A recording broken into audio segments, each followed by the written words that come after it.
librarian Sue Belcom and Annie Carlson to tell you about another one of our favorite recipes. This week, Sue, we are talking tamale pie.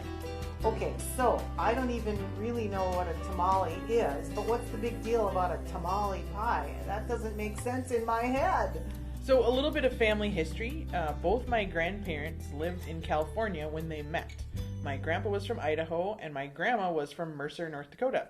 And they both ended up in California during the pre-Depression trying to find work. And so grandma cleaned in a boarding house and grandpa happened to live in that boarding house, and that's how they met. So my grandma, even though she was a good German from Russia... She married an outsider. Shame. Yes. And even though she was a good German from Russia and could cook all the German dishes, she also brought a few recipes back with her when she had lived her time in California. And tamale pie is one of those. That's really weird because when you order tamales in a Mexican restaurant, they kind of come wrapped in corn husks. Mm-hmm. I have never made tamales personally. So being a novice at some Mexican dishes like this, what would I be likely to screw up in this recipe? This one is, the reason it's called tamale pie is that we're not going to use corn husks. We're not going to use the soaking and boiling type method. We're just going to make it into like a pie. We're going to use either a pie plate or a 9x13 pan to make our tamale pie. So are you telling me that you don't actually eat that corn husk? That's just there to hold it together? That's there to hold the cornmeal mixture together. Oh, okay. Kind of like when people pull the cabbage off their cabbage rolls because they think it's just there to hold the meat together in Pigs in the Blanket. Who would do that? I've heard. I knew a woman in Garrison, North Dakota, and her husband would not eat the cabbage. So he thought it was there just to hold that meat together. Good grief. Cabbages everywhere are crying. So it's good to know that you don't deliberately eat the corn husk on a tamale, but make tamale pie instead. That's right. So what you're going to need are a pound of ground beef, 1 chopped onion, 1 chopped green pepper, salt, pepper, and garlic powder to taste, 1 teaspoon of chili powder, and however hot you want to make it, this is your chance to play with that level of spice. You're going to use a pint of canned tomatoes or sauce, 2 cups of corn, 2 cups of black beans, 1 cup of cornmeal, and a half cup of oil. So, okay, I'm assuming you probably need a pie plate, but do you need any other kind of special tools to make this dish? This is basically a 2-pot dish. You're going to use 1 kind of Dutch oven type kettle to brown your hamburger and mix all your stuff in, and then 1 container to bake it in. So for my family, I use a 9x13 pan, or you can use like a glass 10-inch pie plate. I've used those as well. Okay, because when I think pie, I think circular, I guess. But yeah, 9x13. Would it make a difference, or would you have to use 2 pie plates? It would fit in one? It fits in one 10-inch deep pie plate.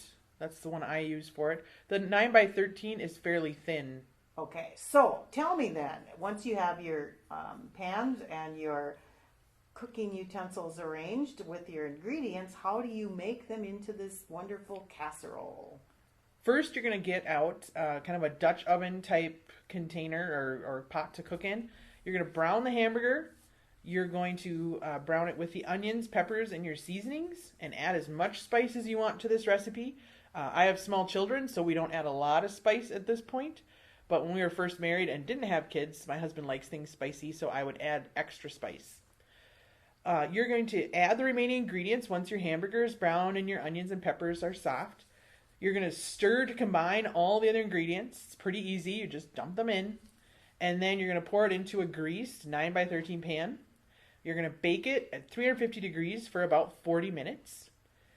It's going to seem a little thin at first, because that's just because the cornmeal is dry. But that cornmeal is going to soak up that excess tomato juice and the drippings from the pan. Don't strain off the hamburger. You want all those good drippings in there. And then the cornmeal will soak that up, and you'll have pie that you can cut and serve. So does it get thick like a cornmeal bread or cornbread, or not quite that thick, or? It'll thick up like a cake. So you could cut squares out of it rather than scoop it out? Yep. Oh my gosh, it sounds wonderful. I can't wait to try it. And then you serve it with? You can serve it with side salad. You can add sour cream or cheese on the top, guacamole, green onions, whatever type of like taco type toppings you want to put on top. Just reminded me of something. We're going to have to unravel the mystery of homemade guacamole in one of our Friday Food File podcasts, don't you think? Yes, make a note. Yes, make a note. I love homemade guacamole, and people just don't know how easy that is. I have a recipe for guacamole, and it's called rocamole because it's made with Roquefort cheese. Oh my gosh, we have to share guacamole recipes. Stay tuned for absolutely. Guacamole Yeah, Friday. we can't wait. That will be so awesome. And so this sounds like a wonderful, wonderful dish that's kind of a little bit out of the norm for our area. You know, we don't eat, well, at our house anyway, we don't eat many dishes outside of the commercial. So remember, everyone out there in podcast land, the entire recipe can be found in the show notes on our website, which is www.farrms, FARRMS.com. We'll be back next Friday with another installment of the Farrms Friday Food File podcast. Until then, get cooking. Bye now.